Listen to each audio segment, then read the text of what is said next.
Jsw Renewable Energy is engaged in producing power from renewable resources including wind, solar and hydro.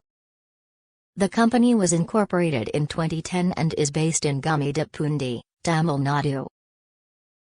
The firm has been incurring losses continuously in all financial years since it got listed in 2015.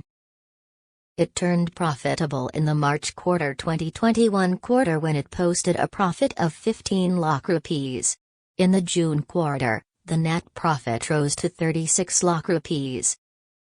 Promoters hold a major stake in the company with 73.05% held by them and the rest 26.95% held by public shareholders.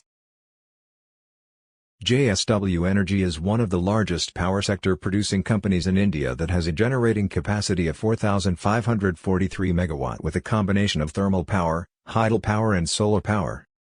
Borosil Renewables manufactures solar glass in India. The company spotted the opportunity in the segment quite early and commissioned its solar glass manufacturing facility in January 2010.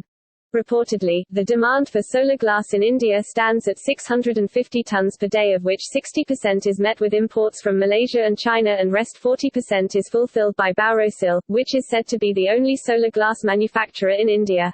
The company also exports solar panel glass to Europe, with the primary focus being Germany, Spain, Portugal, Russia, and Turkey. Jsw Energy System, which is said to be the leading manufacturer of photovoltaic monocrystalline solar cells and modules in India. The company went into business as a fully export-oriented unit catering to Europe, mainly Germany and Italy, and the US. Adani Power is a producer of thermal power with a capacity of 12,450 MW.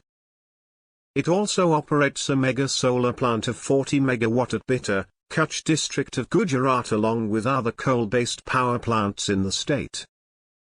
In 2013, the company commissioned a 40 MW solar power project in Kutch, Gujarat. Zodiac Energy is an energy solutions provider working in solar rooftop, large solar projects, solar components sales, DG sets, gas generators, energy efficiency etc. The company is focused on developing, owning and operating a diversified portfolio of renewable energy power assets. The company is engaged in the business of generation and sale of power using renewable energy sources, such as biomass, mini-hydel, wind, biogas and biofuels. Tata Power is one of India's leading players in the renewable energy space with renewable power capacity of 2.6 GW (GW) in 11 states. It's well positioned to respond to the shifting landscape of India's renewable energy push. Apart from renewable energy, Tata Power is hacking the EV race. Tata Power has various orders up its sleeve in the electric vehicle EV charging station segment.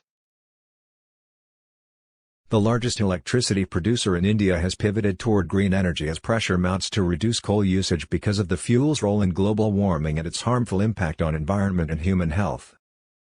NTPC has tied up with IOC for generation and storage of renewable energy or other forms of energy, including gas-based power, primarily to cater for IOC refineries or other installations. It's also planning to produce green hydrogen on a commercial scale. Reliance Industries has formed a slew of partnerships for its green energy plans. This includes solar, battery, and hydrogen investments. The company recently announced its plans to become a net carbon zero firm by 2035. It aims to replace transportation fuels with clean electricity and hydrogen. Reliance will invest 75,000 crore rupees over the next 3 years in renewable energy. Out of this, it will invest 60,000 crore rupees in a 5,000-acre, green energy integrated complex called Dhirubhai Ambani Green Energy Giga Complex in Jamnagar, Gujarat. The PSU plans to build India's largest green hydrogen plant as it looks to supplement its natural gas business with carbon-free fuel. Even as the company has ambitious plans with respect to renewable energy, the stock performance says otherwise. If all goes according to plan, The two companies, that is NTPC and IOC, will jointly build generation and storage of renewable energy or other cleaner forms of energy, including gas-based power, primarily to cater for IOC's refineries and other installations. L&T and renewable energy developer Renew Power partnered to tap the emerging green hydrogen business in India. Under the partnership agreement, L&T and Renew will jointly develop, own, execute and operate green hydrogen projects in India. In its latest annual report, L&T said it aims to be net zero emissions by 2040. 90% of this would come from switching over to initiatives. Sterling and Wilson Solar is a global end-to-end solar engineering, procurement, and construction (EPC) solutions provider. The stock has been in the news of late as Reliance Industries' wholly owned subsidiary Reliance New Energy Solar agreed to acquire up to 40% stake in Sterling and Wilson for approximately a total payout of 2,850 crore.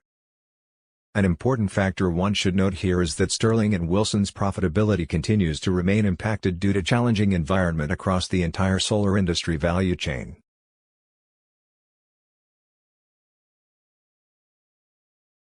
We are witnessing a disruptive shift in the energy landscape given the market's newfound love for all things green. Investors are falling head over heels whenever they hear the term renewable energy.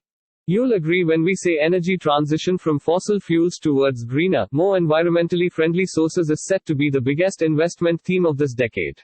Big corporates of Ambani and Adani have already announced plans for multi-billion-dollar investments in renewable energy to ensure India moves closer towards its net zero target.